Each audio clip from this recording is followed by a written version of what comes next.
Dito sa Tagalog ay, hindi mo kayang pigilan. Yung bang nagwawala ka, pero walang makapigil sa'yo. Sino dito nakakita ng nag-aaway? O sino dito makikipag-away na awatin mo ko? Nagpaki-away siya. Wala, di ba? So lahat na makikipag-away, lahat na nasa hype, ay talagang ayaw magpapigil.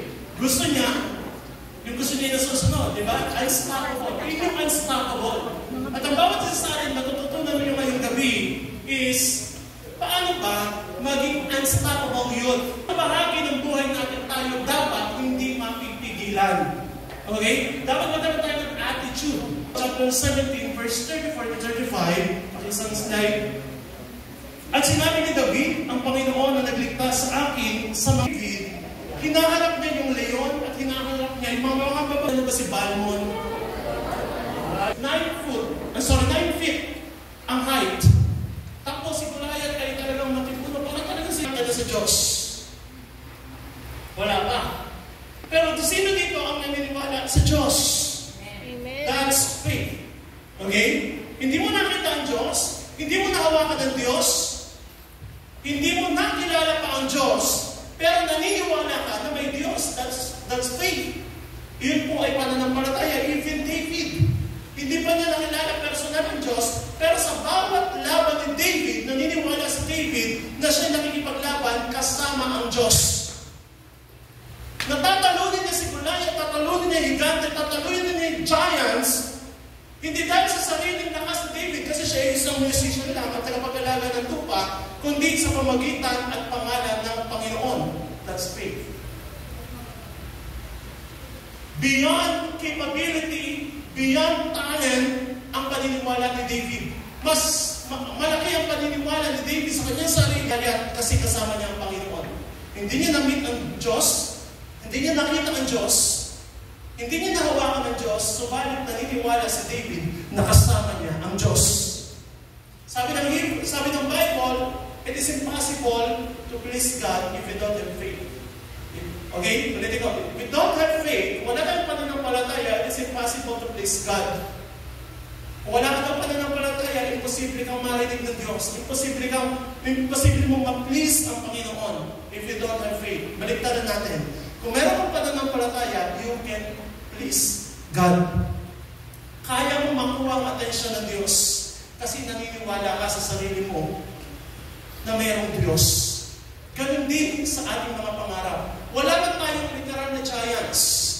Wala na tayong literal na kalabang Goliaths. Pero, may mga Goliath ka sa buhay. May mga giants ka sa buhay. Hindi man ikaw si David na nakipagbattle kay Goliath, pero ang bawat isa sa inyo ay mayroong battle na pinaglalaban at nilalabanan. Ano yung mga giants sa buhay natin?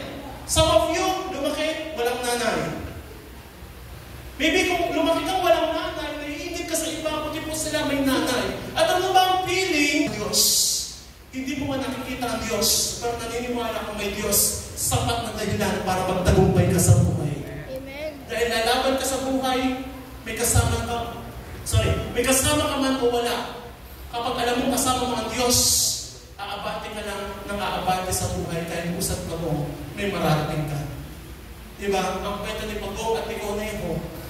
Si Conejo, mabilis, huminto, natalo ni Pagong na mabagal ang takbo, pero tuloy-tuloy. Tandaan niyo yung people, hindi nyo kinakailangan magmadali. Ang kinakailangan nila, umuusad sa buhay. Hindi nyo kinakailangan mag-jump kagad sa finish line. Umusad na kayo, sapat na yun. Huwag ka lang hihinto. Diba? Gaya ni David. Dahil siya nananampalataya sa Diyos, siya yung tuloy-tuloy lang sa buhay. May narating si David. Actually, si David ay naging hari ng Israel. Inangat siya ng Diyos, in-exalt siya ng Diyos kasi nananampalataya siya sa Panginoon. Tama ba yun, young people? Kung marami mga distractions, marami mga giants sa buhay, iniwan ka ni jowa, iniwan ka ni crush, iniwan ka ng pamilya mo, iniwan ka ni nanay, sa iyong lola, lolo, iniwan ka ni tatay, kumanap ng iba si tatay, may bagong pamilya si tatay. Isang bagay gusto mo, walang makakapigil. Kaya nga si Balagtas naglatha. Ano nilathala ni Balagtas? Ang pag-ibig, pag tumamo ka naman, hamakin na lahat, masunod ka lamang. Di ba? Unstoppable si Balagtas. Unstoppable siya sa kanyang pagmamahal, doon sa kanyang iniirog, doon sa kanyang sinisinta. Ang pag-ibig, pagdulamo kanino man, hahabakin ng lahat, masunod ka lamang. Unstoppable. Ganun din po sa atin. Pag gusto mo magtagumpay, listen to this. Kung gusto mo magtagumpay, kung gusto mong yumaman, pagdating ng panahon, kung gusto mo umasenso sa buhay, pag gusto mo, walang makakapigil sa'yo. Amen? Maliban sa pananampalataya, meron ding courage si David. Number 2, David's courage. Meron ding tapang si David. Si David, hindi siya tuwag. Aso lang yan, tatakbo-takbo ka. Aso ay mag-isa. Kahit mamalimos na lang tayo ng pansin sa kapwa natin, ginagawa natin lahat ng paraan, magkaroon lang ng kasama. Meron kayo mga kaibigan darating na bago at mas mahinam. Amen? Kasama mong lalaban. Amen ba yun? Amen. Kaya hindi papayag si Lord, kahit sabihin natin na hindi ka takot mag-isa, hindi papayag si Lord na mag-isa ka lang, kasi bibigyan ka ng the best ng Panginoon. Bibigyan ka ni Lord ng regalo para maging unstoppable din ka. Ano yung mga regalo na pwedeng ibigay sa iyo ni Lord? Broken ka man sa ibang bahagi ng buhay mo, pero sa ibang bahagi naman ng buhay mo, kompleto ka. Sino di ka pumunta dito sa church na may kaya sa nag-iisa ka, maging matapang ka kasi may kasama ka. Amen? Number 3, David's strategy. Strategize mo lahat ng mga bagay sa buhay mo. Sino dito gusto magtagumpay pagdating ng panahon? Sino dito gusto yumaman pagdating ng panahon? O ayaw nyo kasi wala kayong bilig sa sarili ninyo. Yung mga hindi nagtaas na kamay. Kasi, Pastor, imposible ako yumaman. Ganito lang ang buhay ko. Tambay lang ako. Expert tambay. Pro tambay. Di ba? Sabi ko sa iyo, malaki ang gawain ng tambay ngayon. Bakit pag may panda, saan sila nagtatanong? Pag may maraming gusto sa iyo kasi magaling ka. Huwag ka mo na maggawa ngayon. Di ba tamang pa? I-define ang sarili mo kung paano ka dinidefine ng mga tao. I-define mo ang sarili mo kung paano ka dinidefine ng Diyos. Amen? Pag dinefine ka ni Lord, nasabi ni God, ikaw anak, isa kang matalinong tao, ikaw anak, isa kang matatag na tao, ikaw anak, isa kang matapang na tao, pakinggan mo yun kasi yun ang definition sa iyo ng Diyos.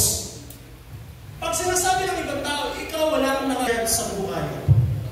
May mga kanya-kanya kayong problema, may kanya-kanya kayong mga pinapadala. Madali lang umiti kasama yung kapwa mo. Okay? Madali lang mag-joke. Madali lang mag-throw ng joke para makubli yung itinatago niyo yung people. Pero ang reality, ang buhay ninyo, ang puso ninyo, basag-basag. That's why hirap na hirap ang ayusin yung buhay mo. Basta paano ayusin ang buhay ko, o paano ayusin ang buhay ko, hindi ko alam paano magsisimula kasi basag ka na. Broken ka. So you need God sa buhay mo. Kinakailangan malaman mo ang definition ng Diyos sa buhay mo na ikaw ay matatag na tao, matatag na young people, matatag na lalaki, matatag na babae, na ikaw ay hinubog ng Diyos na maingat na may pagmamahal at pagkalinga. Kaya nga, anumang giant sa buhay ni church, young people, anumang giant sa buhay niyo, anumang problema hinaharap ng pamilya ninyo, hindi yun ang definition ng tunay mong pagkatao. Hindi ka dapat i-define ang sitwasyon ng pamilya mo. Minsan wala kang makain. Di ba? Pinutusan ka na nanay mo, manghiram, mangutang sa tindahan mo. Na isang araw, titingin ka pabalik. Ganun pala buhay ko nung yung people ako. Nung yung people ako, tumitira ako sa barkada mo. Nung yung people ako, hindi na ako nag-aalmusal, hindi ako nagtatangalinan, nakikikain lang ako. Nung yung people ako, ganun lang pala yung buhay ko. Nabubuhay pala ako dati sa bahala na, di ba?